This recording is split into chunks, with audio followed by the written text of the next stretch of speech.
Na aula anterior, a gente falou um pouquinho sobre reprodução assexuada e eu comecei a mostrar para vocês a nossa plantinha, lembra? Que a gente fez lá a reprodução por fragmentação da batata. Então, só para vocês verem como é que está ficando aqui, ó, eu vou mostrar duas aqui para vocês. Ó, tá vendo aí como é que está ficando legalzinha? Olha o tanto que já cresceu. Então, no caso dessas plantinhas aqui, a gente pode falar que elas são clones, né? Se eu conseguir lá analisar a molécula de DNA delas, elas vão estar idênticas. Por quê? Está tudo brotando na mesma batata. Eu só parti a batata, então elas vão ter material genético idêntico. Esse é um dos problemas da reprodução assexuada, vai ter pouca variação genética. Tá, já já a gente vai entender um pouquinho melhor o que é essa questão aí de variação genética. Essa é a grande vantagem da reprodução sexuada. Né? Sexuada é aquela que envolve sexo. Quando eu falo em sexo na ciência, eu estou falando em troca de material genético. Tá? E essa troca de material genético aumenta a variabilidade na população. E isso é uma vantagem. Tá? Por que a gente vê hoje, por exemplo, né? A gente está passando aqui por uma pandemia. Por que para algumas pessoas essa doença é tão grave e para outras ela é menos grave? Por causa da variação genética. Assim como o vírus tem uma variação genética, nós também temos. Então vai nos afetar de forma diferente. Se tivéssemos todos a mesma genética idêntica, iria afetar da mesma forma todo mundo. Isso poderia ser muito bom se afetasse pouco, ou poderia ser muito ruim se afetasse muito. Tá? Então essa variação na natureza ela é importante. Tá bom? Muito bem.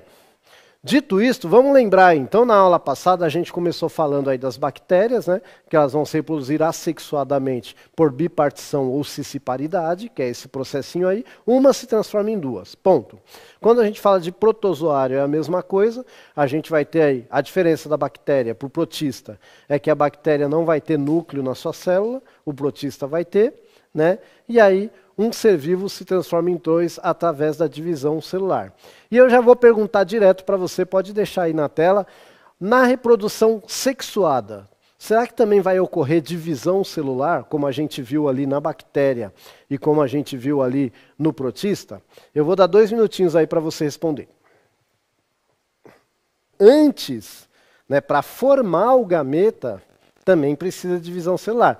Teve até uma educanda que colocou aí, meiose e mitose. A mitose, ela vai ocorrer para, por exemplo, no meu caso, eu que sou ser humano, para cicatrizar um machucado, para quando eu estou crescendo, então isso vai acontecer a mitose, as células vão se dividindo para o tecido crescer. Mas para produzir gametas, aí é a meiose. Quem são os gametas? Espermatozoide e óvulo. Tá? Mas eu vou explicar com calma, aí você vai ver que não é difícil e não precisa ficar estressado, porque vocês vão ter aí muitas aulas sobre isso ainda no decorrer da sua vida acadêmica. Hoje é só um primeiro contato. Então, ó, eu fiz essa imagenzinha aí, tá? Então, o que quer dizer esse 2N aí? Você está vendo que tem um risquinho vermelho e um risquinho azul. O risquinho vermelho está representando o material genético que você recebe da sua mãe. O risquinho azul está representando o material genético que você recebe do seu pai. Tá ok? Então, olha só que interessante. Por que é importante eu entender isso? Porque todas as células do seu corpo vão ter material genético proveniente do seu pai e da sua mãe. Tá bom? Então, vamos ver ali, ó, continuando lá. Bom, então tá aí, ó, herança genética do pai, herança genética da mãe. Aí, o que acontece? Quando a célula sofre uma primeira divisão, ela vai continuar com todo o seu material genético. Porém, os gametas terão só metade do material genético. Por isso que você tem parte do material genético da mãe e parte do material genético do pai. É a segunda parte da meiose. Olha só que interessante. Então, digamos que isso aí esteja representando a formação de espermatozoides. Você vai ver aí que você tem espermatozoide só com risquinho vermelho e você tem espermatozoide só com o risquinho preto. É lógico que isso está bem simplificado, tá? E você pode ter ainda espermatozoide com risquinho metade vermelho e metade preto, tá? Porque na hora dessa divisão, o material genético pode se misturar. Isso é que faz a gente ser tão diverso. Às vezes, numa mesma família, com 6 irmãos, né, um vai ter o cabelo mais claro, o outro mais escuro, a pele mais clara, mais escura, um vai ficar mais alto, outro mais baixo, por causa dessa variação genética. Alguns vão ter um material mais do pai, outro da mãe, outro do avô materno, do avô paterno. esse sorteio, vamos colocar assim, da natureza, é para que haja essa diversidade, porque isso facilita a vida da espécie na natureza, tá? Eu vou ter diferentes dificuldades na vida, né? Então, determinada característica pode facilitar mais para mim ou para o meu irmão. Um exemplo, lógico que eu estou falando aqui numa vida selvagem, etc. e tal. Tá? Então é para isso. É meio que a natureza criou essa forma para dar mais oportunidade para seres da mesma espécie sobreviverem. E isso a gente chama de variedade genética, que vai acontecer na hora que está produzindo os gametas. Tá bom? Muito bem. Então, ó, olha só que legal. A célula do meu corpo é 2N, ou seja, ela vai ter o material genético do papai e da mamãe. A célula que é o gameta, ela vai ser só N. Ela vai ser uma mescla desses dois, mas ela vai ser só metade. Por que só metade? Porque a outra metade tem que vir do parceiro. Tá bom? Muito bem. Então, dá uma olhadinha aqui, ó. Só para a gente recordar aqui, ó. Isso aqui está representando uma célula. Tá bom? Então eu vou tirar aqui, isso aqui seria o citoplasma da célula. Ó, vou tirar o citoplasma. Perdão, isso aqui seria a membrana da célula. Vou tirar a membraninha da célula aqui. Tá bom? Esse aqui seria o citoplasma da célula. Ó, vou tirar aqui. Isso, ó. Esse cara aqui que está em volta seria o citoplasma da célula, onde ficam as maioria das organelas e tal. Aqui envolto está o núcleo. Eita, saiu só metade do núcleo. Saiu só a membrana do núcleo. Olha o meu núcleozinho aqui, ó, tá vendo? Que bonitinho. Esse cara aqui está representando o cromossomo. Ó, peguei um aqui. Está representando um cromossomo. Enrolado no cromossomo, eu tenho a molécula de DNA. Eu peguei justo um que eu não consigo desenrolar. Deixa eu pegar outro. Pronto, aqui, ó. Aqui, ó. É aqui que estão as receitas para as nossas características. Então a gente herda metade dessa receita da mamãe e metade do papai. Tá bom? E na hora que a gente vai produzir os nossos gametas, vai estar essa mescla aí. Mas lembrando que a gente só vai produzir com metade dos cromossomos, dos materiais. A outra metade virá do seu parceiro, da sua parceira. Tá bom? Só para a gente entender. Espero que não tenha ficado muito confuso. E aí eu já falei, mas eu quero ver se você prestou atenção. Responde para mim aí em 2 minutinhos. O que são gametas? Lembra? Eu mostrei ali mais ou menos, lógico, de uma forma muito simplificada, como é que se forma o gameta. Então, conforme foi falado aí, ó, o gameta feminino vai ser o óvulo. É lógico que é o desenho bem tosco aí que o professor fez só para representar, porque eu não encontrei nenhuma figura do óvulo sozinho. Tá? Então, ele vai ter só metade do material genético aí. Por quê? A outra metade vai vir desse cara aí, que é o espermatozoide, tá? Tem um monte de nomezinho aí, não precisa se ater a esses nomezinhos. Tá, isso é porque foi a figura que eu encontrei. O importante é você saber que o espermatozoide ele vai ser muito menor do que o óvulo, né? E aí o que ele vai fazer? Ele vai, olha só a diferença do tamanho aí, ó. Ele vai se encontrar com o óvulo.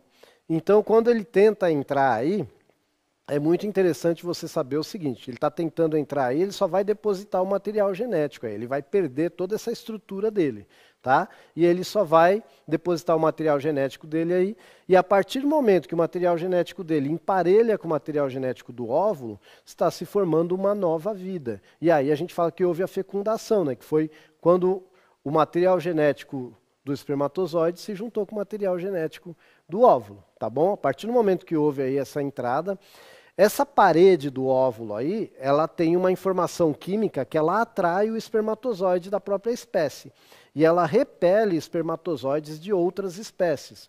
Por isso que é muito raro seres de espécies diferentes, né, fecundarem e formar híbridos. Tá? São pouquíssimos casos, né? A gente tem o caso aí da mula e do burro, mas um ou outro, aí a gente já viu na internet o ligre, né, que é a mistura do tigre com leão, mas é muito raro. Tá? Normalmente o óvulo bloqueia, não permite que espermatozoides diferentes da espécie dele entrem aí.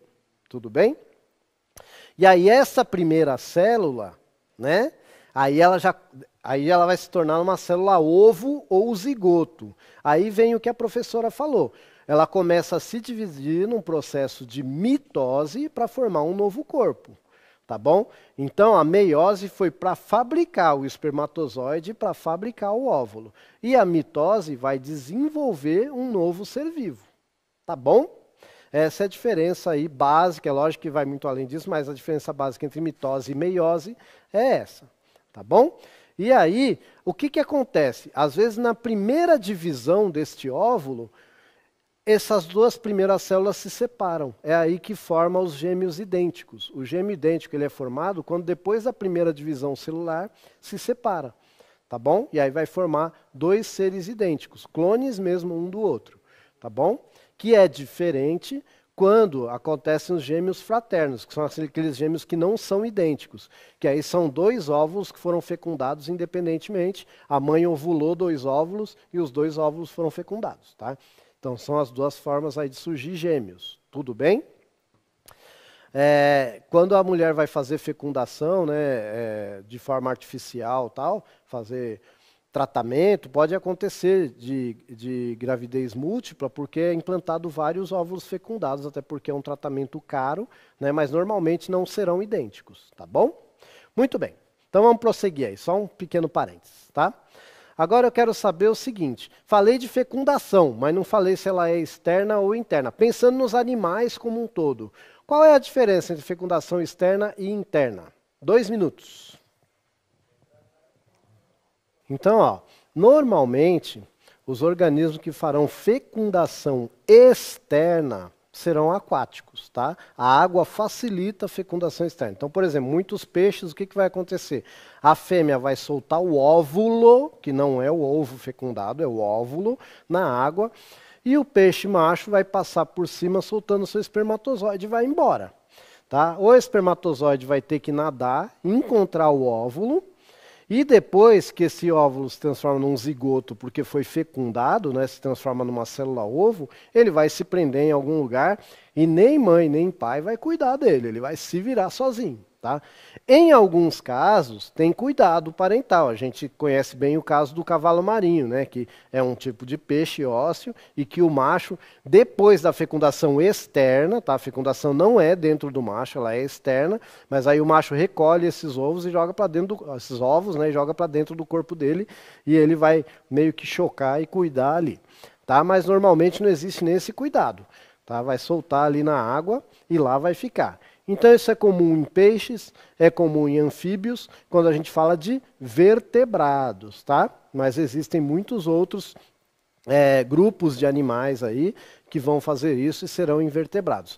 E a fecundação interna é a que acontece, por exemplo, com o ser humano, com a esmagadora maioria dos mamíferos, né? Também com as aves, tá bom? Normalmente vai ser interno, vai desenvolver o ovo dentro do corpo, né? E aí ou vai botar o ovo, ou já vai nascer vivo, vai ser vivíparo, né? Mas, e aí já vai ser a fecundação dentro do corpo, vai ser a fecundação interna, ou seja, o espermatozoide é injetado para dentro do corpo feminino, normalmente, tá? E aí deve encontrar o óvulo lá dentro do corpo. Tá bom? Então essa é a diferença entre fecundação interna e fecundação externa. Muito bem. Então, até falei dos mamíferos aí, para a gente lembrar quem são os mamíferos, né? Esse monte de gente que tem. Tá bom? Então a gente falou um pouquinho de peixe, um pouquinho de anfíbio, um pouquinho de mamífero, mas, né, isso aí você pode aprofundar depois no assunto, tá bom? Muito bem, então o que nós vimos nessa aula? Reprodução sexuada em diferentes grupos de animais. Era essa a proposta.